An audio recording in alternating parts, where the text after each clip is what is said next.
Hi കൂട്ടുകാരെ, എല്ലാവർക്കും എന്തൊക്കെയുണ്ട് വിശേഷങ്ങൾ? നമുക്കൊരു പുതിയ കഥയിലേക്ക് കടന്നാലോ? ഈ കഥയുടെ പേരാണ് A very old man with enormous wings. വലിയ ചിറകുള്ള ഒരു പ്രായമേറിയ ഒരു മനുഷ്യൻ്റെ കഥയാണ് നമ്മളിനി പറയാൻ പോകുന്നത്. ഈ കഥ നമ്മുടെ പരിഷ്കരിച്ച 2025-26 10ാം ക്ലാസ്സിലെ ഇംഗ്ലീഷിലെ ഒരു പാഠഭാഗമാണ്. അപ്പോൾ നമുക്ക് കഥയിലേക്ക് കടന്നാലോ?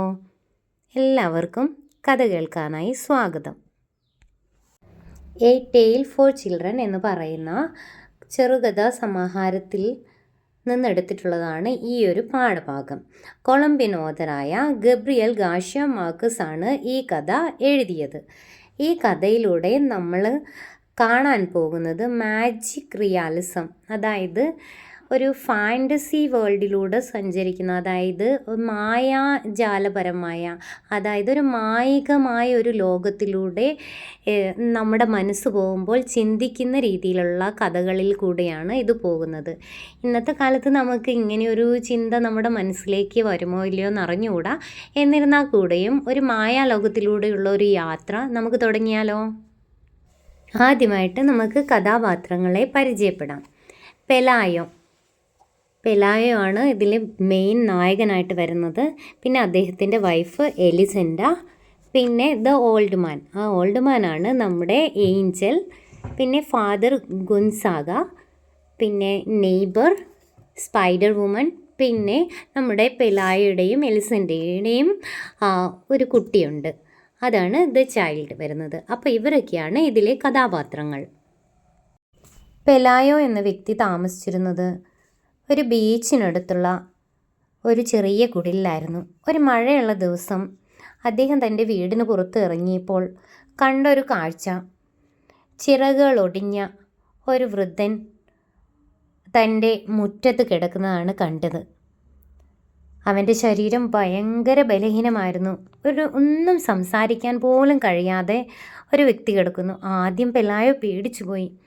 ഇതുപോലെ വലിയ ചിറകുള്ള ഒരു മനുഷ്യനെ പെലായോ അവൻ്റെ ജീവിതത്തിൽ കണ്ടിട്ടില്ല. പെലായോ പേടിച്ച് അവൻ്റെ വീടിനകത്തേക്ക് ഓടി അവൻ്റെ ഭാര്യയെ വിളിച്ചു. ഭാര്യയുടെ പേരാണ് എലിസെൻഡ. ഭാര്യയെ വിളിച്ച് കൊണ്ടുവന്ന് ഭാര്യയെ കാണിച്ചപ്പോൾ ഭാര്യയ്ക്കും ഇതാദ്യമായി കാണുന്ന ഒരു സാധനമായിട്ടാണ് തോന്നിയത്. ഇതൊരു മനുഷ്യനാണോ?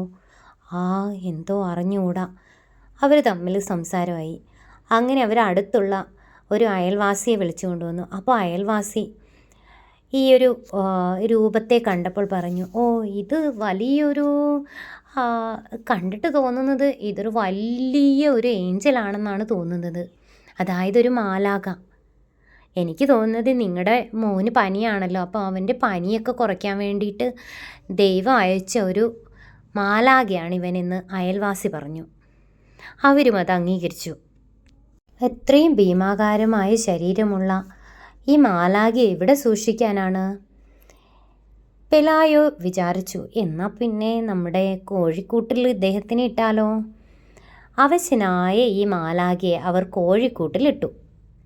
പെലായോയ്ക്കും എലിസെൻ്റയ്ക്കും നമ്മുടെ മാലാഖയോട് എന്തൊക്കെയോ ചോദിക്കണമെന്നുണ്ടായിരുന്നു. അവരെന്തൊക്കെയോ ചോദിച്ചു. പക്ഷേ മാലാഖയ്ക്ക് ഒരു ഉത്തരം പോലും പറയാൻ സാധിച്ചില്ല. കാരണം ഭാഷ മനസ്സിലാവുന്ന രീതിയിൽ അദ്ദേഹത്തിൻ്റെ വാക്കുകൾ യോജിപ്പിക്കാൻ കഴിയുന്നതായിരുന്നില്ല. അങ്ങനെയിരിക്കെ നമ്മുടെ അയൽക്കാർ പറഞ്ഞു, നാട്ടുകാരെല്ലാം ഇങ്ങനെയൊരു മാലാഖ പെലായോയുടെ വീട്ടിലെത്തിയ വിവരമറിഞ്ഞു. ആളുകൾ തടിച്ചുകൂടി. പെലായോയുടെ വീടൊരു ചന്ത പോലെയായി. അപ്പോൾ പെലായയ്ക്കൊരു ആശയമുദിച്ചു. നമുക്ക് ഇതൊരു ഗേറ്റും എല്ലാം വഴികളൊക്കെ കെട്ടി ഇതൊരു പ്രദർശന വസ്തുവാക്കിയിരുന്നെങ്കിൽ എനിക്ക് അത്യാവശ്യം പൈസ സമ്പാദിക്കാമായിരുന്നു എന്നുള്ള ചിന്ത നമ്മുടെ പെലായയുടെ മനസ്സിൽ വന്നു. പെലായോ ആളുകളെ നിയന്ത്രിക്കാനായി വീടിൻ്റെ ഫ്രണ്ടിൽ ഒരു വേലി കെട്ടി. ഒരാൾക്ക് കാണണമെങ്കിൽ 5 സെൻറ്റ് വീതം ഈടാക്കി. അങ്ങനെ അവർ ഒത്തിരി ധനം സമ്പാദിച്ചു. പതിയെ ആളുകൾ കൂടി വന്നു. അവർ വലിയൊരു വീട് പണിതു.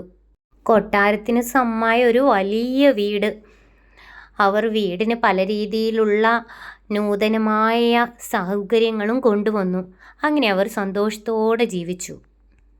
പെലായോ സ്വന്തം സൗകര്യങ്ങൾ ശ്രദ്ധിക്കുന്നതിനിടയിൽ നമ്മുടെ മാലാഖയെ പതിയെ പതിയെ മറന്നു തുടങ്ങി. മാലാഖയെ കാണാൻ വരുന്ന ആളുകൾ മാലാഖയെ കല്ലെറിയുകയും അതുപോലെ ചിറകിൽ വലിച്ചു പിടിക്കുകയും ഒക്കെ ചെയ്യുമായിരുന്നു.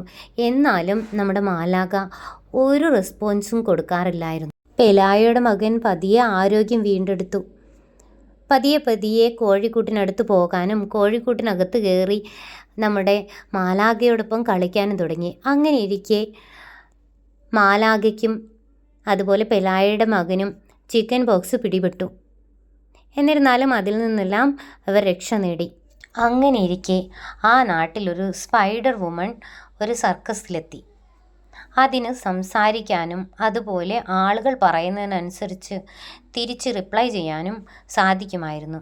പക്ഷേ നമ്മുടെ മാലാഖയ്ക്ക് ഇതൊന്നും സാധിക്കുമായിരുന്നില്ല. അദ്ദേഹം പടുവൃദ്ധനായി വന്നു. ആരും ശ്രദ്ധിക്കാതായി. നാട്ടിലുള്ള എല്ലാവരുടെയും ശ്രദ്ധ നമ്മുടെ സ്പൈഡർ വുമണിലേക്ക് തിരിഞ്ഞു. കോഴിക്കൂട്ടിലെ അതിഗംഭീരമായ മണവും എല്ലാം സഹിച്ച് മാലാഖ അവിടെ കഴിഞ്ഞുകൂടി. അങ്ങനെ ഇരിക്കാലാണ് വലിയൊരു മഴയത്ത് നമ്മുടെ കോഴിക്കൂട് ഇടിഞ്ഞു വീണു. ആ കൊടിയ തണുപ്പിൽ മാലാഖയ്ക്ക് കിടക്കാൻ ഇടമില്ലാതായി. അപ്പോൾ പെലായോ ഔട്ട് ഹൗസിലെ ചെറിയൊരിടം നമ്മുടെ മാലാഖയ്ക്ക് കൊടുത്തു. വീക്കായിരുന്ന അദ്ദേഹത്തിൻ്റെ ശരീരത്തിൽ പതിയെ പതിയെ രോമങ്ങൾ ഉണ്ടാവാൻ തുടങ്ങി. പുതിയ പുതിയ ചിറകിൽ തൂവലുകൾ മുളച്ചു വന്നു. ആരും ശ്രദ്ധിക്കാനില്ലാതിരുന്ന മാലാഖ പതിയെ പതിയെ ആരോഗ്യം വീണ്ടെടുത്തു. പുതിയ ചിറകുകൾക്ക് സൗന്ദര്യമേറെയായി. മാലാഖ പതിയെ പതിയെ എഴുന്നേറ്റു. തൻ്റെ ചിറകുകൾ ഇളക്കി ആകാശത്തിലേക്ക് പറന്നുയരാമോ എന്ന് നോക്കി. എലിസണ്ട നോക്കി നിൽക്കെ നമ്മുടെ മാലാഖ ആകാശത്തിലേക്ക് പറന്നുയർന്നു. ചക്രവാളത്തിലെ ഒരു പൊട്ടുപോലെ അപ്രത്യക്ഷനായി. ഒരു സമയത്ത് തങ്ങളോടൊപ്പം താമസിച്ച് തങ്ങൾക്ക് ഉപകാരപ്രദമായ രീതിയിൽ ധനമുണ്ടാക്കി തന്ന മാലാഖയെ നിർനിമേഷയായി എലിസണ്ട നോക്കി നിന്നു. അതോടെ കഥ തീരുകയാണ്. ഇതാണ് നമ്മുടെ സ്റ്റോറി. എല്ലാവർക്കും ഇഷ്ടമായെന്ന് പ്രതീക്ഷിക്കുന്നു. ഇഷ്ടമായെങ്കിൽ ഇതിൻ്റെ ഇംഗ്ലീഷ് വേർഷൻ ഉടനെ ഉണ്ടായിരിക്കുന്നതാണ്. താങ്ക്